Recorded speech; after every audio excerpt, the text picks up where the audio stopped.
Good morning, Michelle Saxman here, and ready to share with you some time with Proverbs chapter 17. The reflection for today, led by Hope Church in Richmond, the highlighted verse, Proverbs 17:27. Whoever restrains his words has knowledge, and he who has a cool spirit is a man of understanding. Reflection, it takes a lot of self-control to limit your words, when and if you speak, and if so, what words you use. Words have the power to build up and tear down. So it takes a wise person to know when to speak and when to remain quiet. This verse tells us that having a demeanor that is measured and isn't easily riled up is a sign of wisdom. So on to the readings for today, and I think that's a great one. I think that that's really one of the big blanket purposes and intentions and lessons from Proverbs is so much is about the tongue, when to speak, and then recognizing when people are hurried and loud and boisterous and critical, where they're coming from, a place of fear. And we are cultivating an environment of love led by peace. So on to the reading for today, chapter 17. Better a dry crust with peace and quiet than a house full of feasting with strife. A wise servant will rule over a disgraceful son and will share the inheritance of one of his brothers.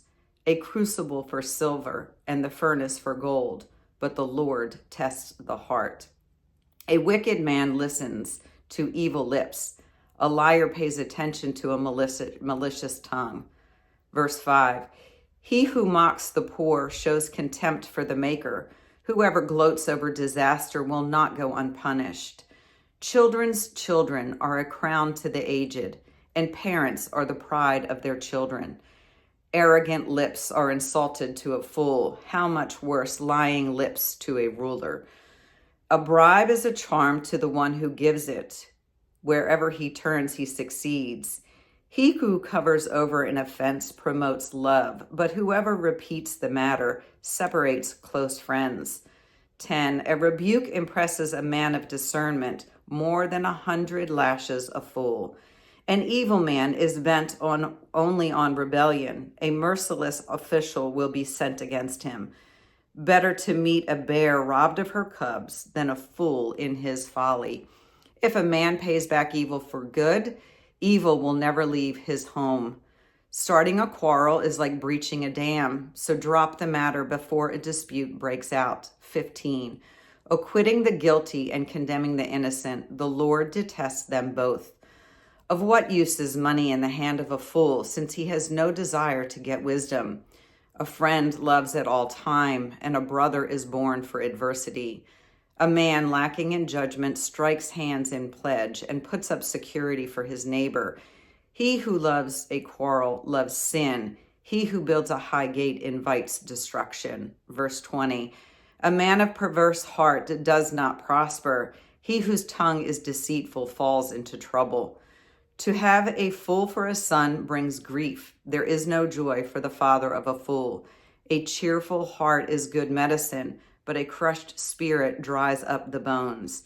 A wicked man accepts a bribe in secret to pervert the course of justice. A discerning man keeps wisdom in view, but a fool's eye wanders to the end of the earth. 25. A foolish son brings grief to his father, and bitterness to the one who bore him. It is not good to punish an innocent man or to flog officials for their integrity. A man of knowledge uses words with restraint, and a man of understanding is even-tempered. Even a fool is thought wise if he keeps silent, and discerning if he holds his tongue. Couple of takeaways on this one. I'm going to go back to verse 9. He who covers over an offense promotes love. He who repeats the matter separates close friends. If something minor has happened, and I'm just going to say when we cry over spilt milk, if we can kind of cover up that offense, we kind of build trust. We take care of it for someone else. But if we turn around and we want to run our mouths and we're like, did you know he spilt his milk earlier this morning? And we create dissension. So acknowledging when it is we who are the ones who are just kind of, and I'm not talking about covering up a huge offense. I'm talking about the minor things. Don't make a big deal of it. Don't go running your mouth.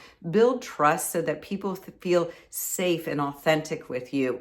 When we begin to run gossip, it is like this dam that is breaching. The flood is going to run. So words of wisdom, whether it is you who needs to hold your tongue or paying attention when we are with other people. We're not here to change other people. We're here to acknowledge that we have a boundary and we're not going to be pulled down into the pit.